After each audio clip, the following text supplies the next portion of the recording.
of A Better Way to Thrive Live. I'm Kristen. I am an herbalist and I'm a certified aromatherapist. And I'm here to help you enjoy God's gift of natural health, one simple step at a time. And part of doing that is answering subscriber questions on the first Saturday of every month. And I'm calling these little Facebook Live videos A Better Way to Thrive Live. All right, so today we have a great question from Kendra.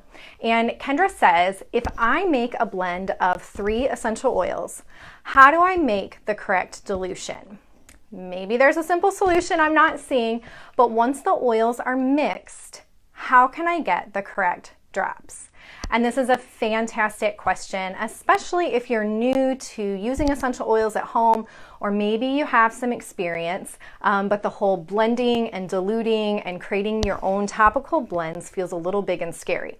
So we're gonna break this down and I'm gonna walk you through how I go about doing it. Now, Kendra's question was actually in regards to a specific product of mine. It's called the Essential Oils Quick Reference Guide, and it is right now in the Herbs and Essential Oils bundle. I'm going to release it in a couple months as its own product. And so she's talking about some dilution charts that I have and blending ideas in there, and I have a link for that in the information for this live video. So you're going to see me reference this actually quite a bit. I made this guide because I was always looking for a quick and easy way to dilute my essential oils for things that I was making in my own home. And I wanted to share that with you. So I'm not a professional formulator, and that means when I set out to make a salve or a roll-on blend or maybe a facial serum, I need to pull out my calculator and figure out what's the right dilution if I have this much carrier, and that was just too tedious. So I came around and I made this dilution chart, and that's what Kendra was referencing. You're going to be able to benefit from this explanation of her question, whether you have the guide or not. But if you're interested in it, the link is there, and if you are a subscriber, you'll find out in a couple months when you can purchase the guide on its own. All right, so to cover this question, we need to kind of break it down into a few pieces, and it's not going to be hard. You have to remember that aromatherapy, and that means using essential oils in your own home. That doesn't mean you're a professional, but using essential oils, there is a science to it. There are chemicals in these oils that can benefit our skin. They can also hurt our skin if they're too strong. And so there's a science to it. That's why people spend money and time going through trainings. But there's also an art to it, which means there's not just one right way to do it. So I'm going to share with you the way I do it. You might find other people who do it differently, and that's okay. And if you come up with questions along the way as I'm describing everything, go ahead and drop a comment in, and I will definitely try to get to those as I go along. So the 3 parts we're going to kind of break this up into.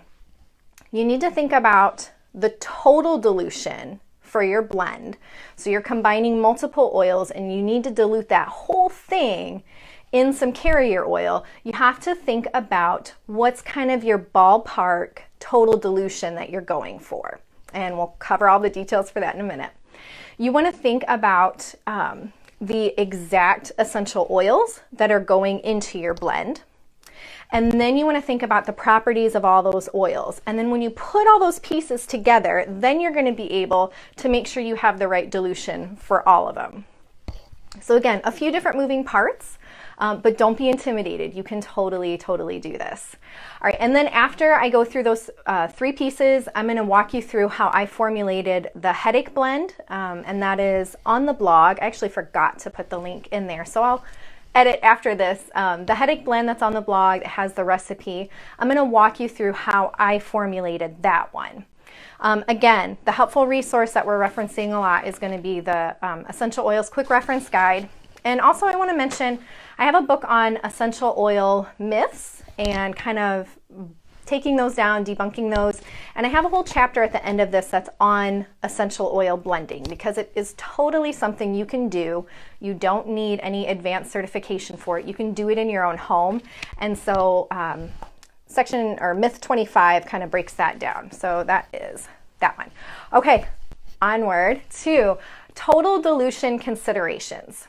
So when you're making a blend at home and you want to dilute it in your carrier oil, this is going to be for a topical application. More than likely, a lot of us, when we're making topical applications, we are using these roller balls or roll-on bottles, come in 2 pieces, also going to have a lid to go with it. I recommend getting the dark amber glass or the cobalt. This one's cobalt. There's not a huge difference between the two. I buy both. I use both. I grabbed cobalt because I think it's pretty. And they have these little rollerball tops. I like the ones with the stainless steel ball just because they're going to be in contact with the diluted essential oil. And in time, if you have the plastic balls right there, the oils can start to break them down and put little pits in it. So this just makes it a little more durable, a little more reusable. So we're diluting our custom blends usually in something like this. You might be doing an amber glass with a little squeezy dropper top. I didn't grab one of those, but I think most of us know what those look like. So you're doing this for topical application. And you want to think about your total dilution.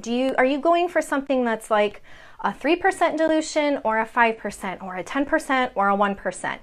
And the way you're going to figure that out, you need to think of a few different things. Number one, you want to think of the age of the person who's going to be using the formula that you're making. It might be somebody who is very, very young. So let's say maybe you have a 1-year-old and for some reason you want to make a roll-on formula. Well, that little tiny baby is going to need a much weaker dilution than, let's say, your husband that is going to be using this maybe on his feet where he has really thick skin. So the age of the person makes a big difference. We want weaker dilutions for people who are very young, who may be elderly, pregnant, those types of things. We want to think about that. You want to think of their health considerations. So I just mentioned pregnancy. Another one would be if somebody's on medications that makes their skin more sensitive. You want to think about that. Do they have a skin injury right now? You want to think about that. Those cases all call for weaker dilutions. And again, all that information I have in this essential oil quick reference guide. So I'm talking about it because it's so helpful and it's something I reference myself. After you think about their age, health considerations, what type of application is this going to be? Is it going to go on a small area, like maybe a blemish? So you just are going to put a little dot right there. Or is it going to be something that you're putting on the entire body? If it's on the whole body, then we might want a weaker dilution. If it's going just on a little tiny dot, you can up your dilution, or I guess your strength, we want to say it that way. You can up your strength a little bit more, so there's more essential oil in the product, and it's going to be safe because it's just a tiny little bit on your skin. So think about the type of application. And then last, think about how often is this product going to be applied? Is this something that if it's like, example, again, a blemish blend, then you're probably not using it maybe every day, or, somebody might be, then think about that.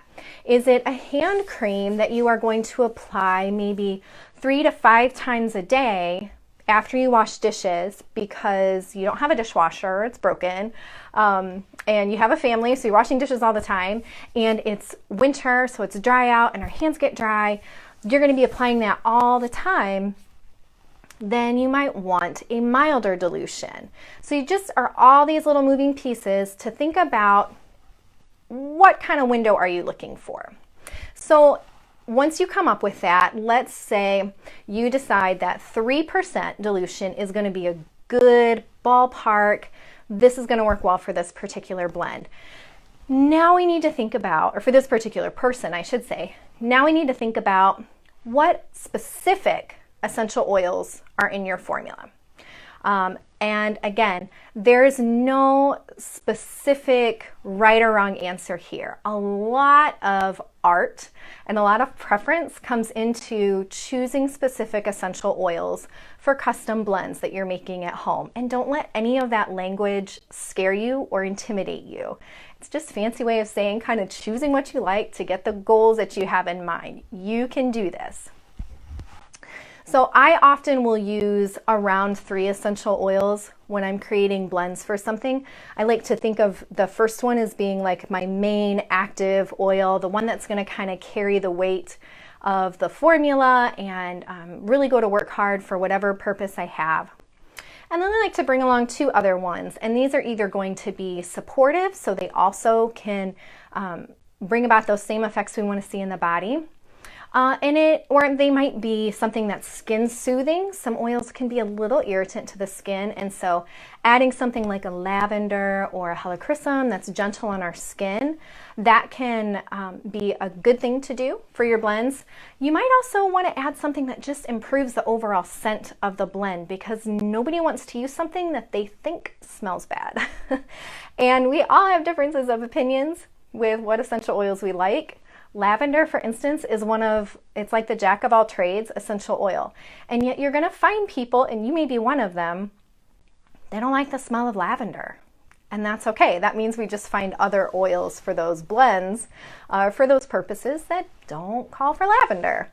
So that's going to be a personal preference. That's where the art comes in, is finding things that work for this particular need and are also something you enjoy.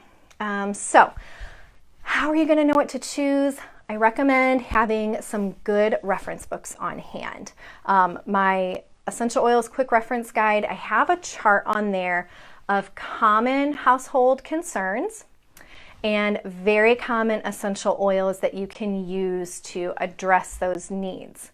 Now, I don't go through every single oil that can be used for that. I tried to keep it very simple so that it's only referencing oils you're most likely to have on hand. So I left out exotic oils and expensive oils and rare oils so that it's a little bit more user-friendly. But I will show you 2 books that I do highly recommend for any home essential oil user to have on hand. There we go. The first one, this is the Encyclopedia of Essential Oils by Julia Lawless. I love this book. She does a fabulous job.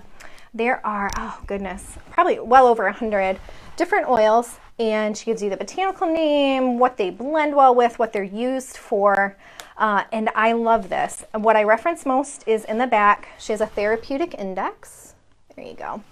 And so this is where, if I'm blending something for a certain need, if I just want to play around and get a little creative, I will hit the back of this book quite often and kind of scroll around and just look for ideas. Like, I want to blend a new facial serum maybe.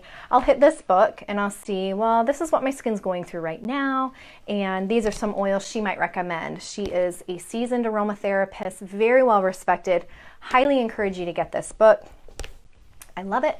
And another one that's really user-friendly is Aromatherapy, A Complete Guide to the Healing Art. And this one is by Kathy Kevel and Mindy Green. And also very, very user-friendly. They're respected herbalists and aromatherapists. And towards the back, we get into specific essential oils. So there we go. The beginning part is more all about aromatherapy, using safely. And then they have some charts in the back too. So those are 2 books that I reference quite often when I want to step outside of maybe the oils I usually use, try something new. I'll reference those 2 for just kind of a quick jump start to my creativity. They're great for you at home also. So you're going to check some reference books and pick out the oils that you want to use in this particular formula. And then think about how many total drops now are you allowed to have of these oils. Let's say you're sticking with a 3% dilution, because that comes to 6 drops in one of these little roller balls. Then you know, okay, 3% dilution, I'm doing 6 drops total. And you have 3 essential oils that you're working with. If you do it the way I do, I like to use 3. Now we need to think about, what are the properties of these specific essential oils that you picked. So you're making this blend, you know a 3% dilution makes sense for the purpose and the person that you're using it for. And you've chosen 3 oils that are going to work together and really help meet that need. Now we need to break it down and decide how many of each oil is going to go into this blend. And so here's some things you want to think about with that. You want to think about, are any of these essential oils potential skin irritants? Those are oils that we call hot. And they called hot because if you put them on undiluted on your skin, especially sensitive skin, like maybe the inside of your arm, it's going to start to burn after a while. Don't do that. Those are things like oregano, peppermint, cinnamon leaf, cinnamon bark, oils like that. They kind of feel hot on your skin. They're skin irritants. If you're putting those in a topical blend, and there are reasons you might do that, then you want to think, okay, I need to use less of this particular oil because it could be a skin irritant. So think about that. You want to think about, are any of the oils that you've chosen particularly gentle for your skin? Things like lavender, patchouli, palmarosa is a great one, geranium. These are very nourishing to the skin. And unless there's an allergy or a sensitivity, very rarely do you have to worry a lot about overdoing it with these oils when they're diluted. So with those, you can use a little bit more of those. They might make up more of your formula. And then which one of the oils is really the active oil, the one that you want to focus on a lot? Then that one you're probably going to use more of. It's going to make up a bigger percentage of your total formula.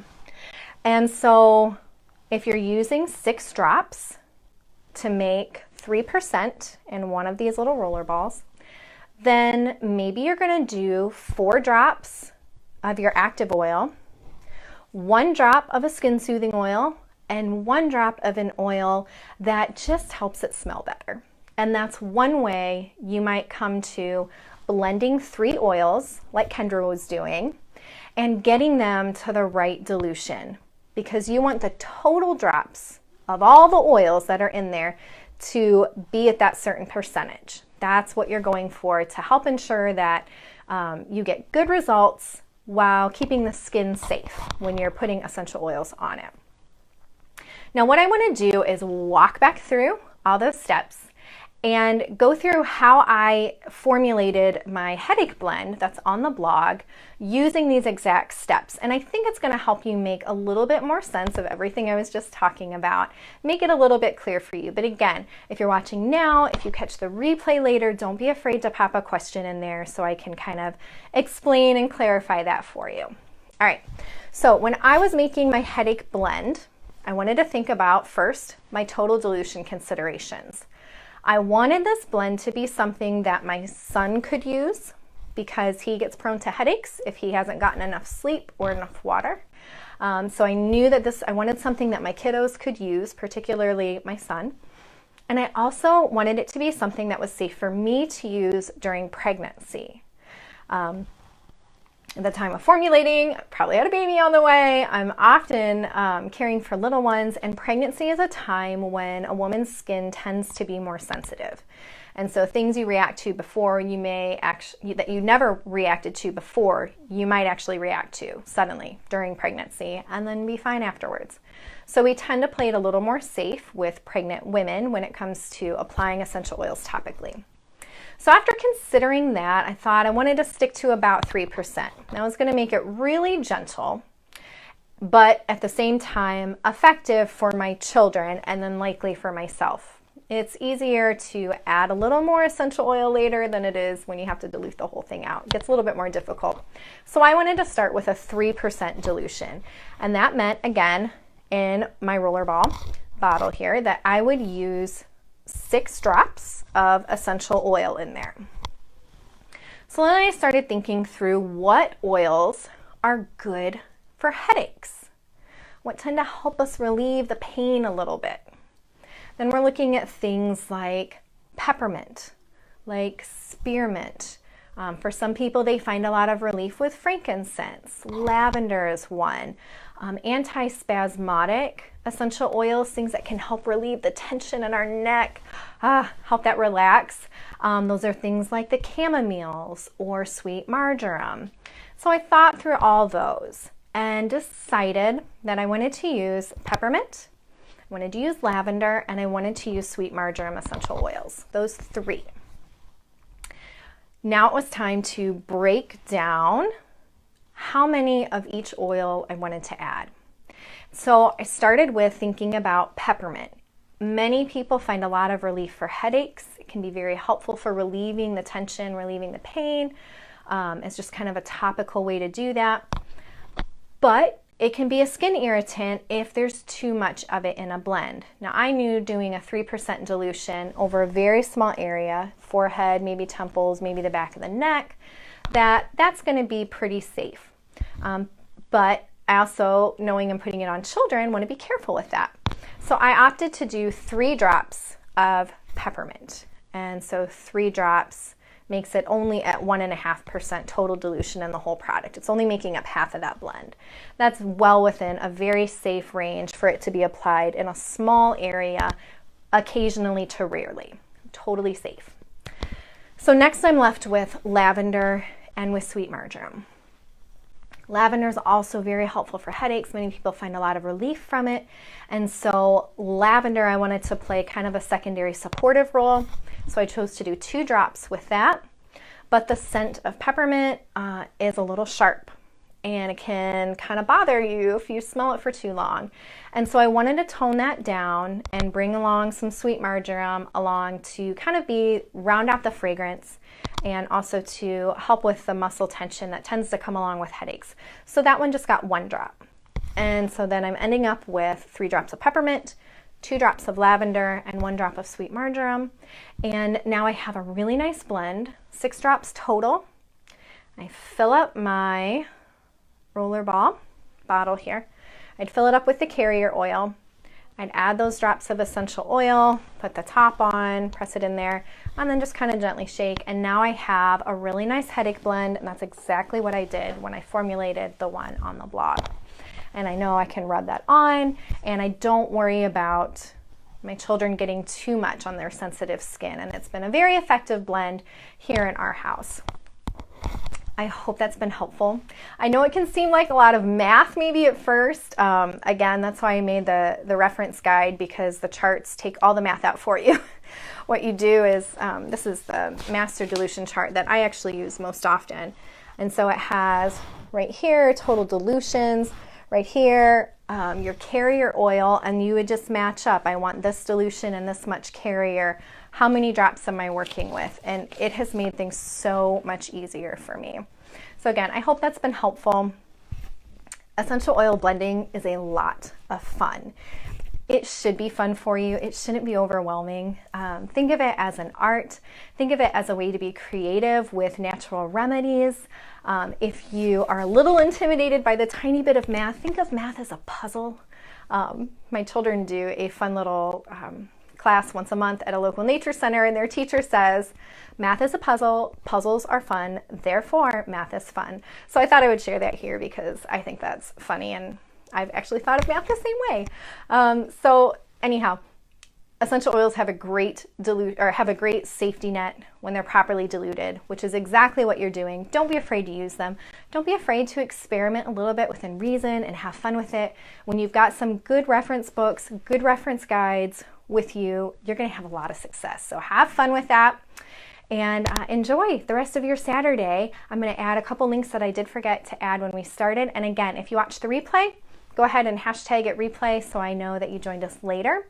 And ask any follow-up questions you have. I'm more than happy to help clarify. So, all right, thank you everybody for joining me for episode 2 of A Better Way to Thrive Live, where we talked about blending and diluting your essential oils. And I will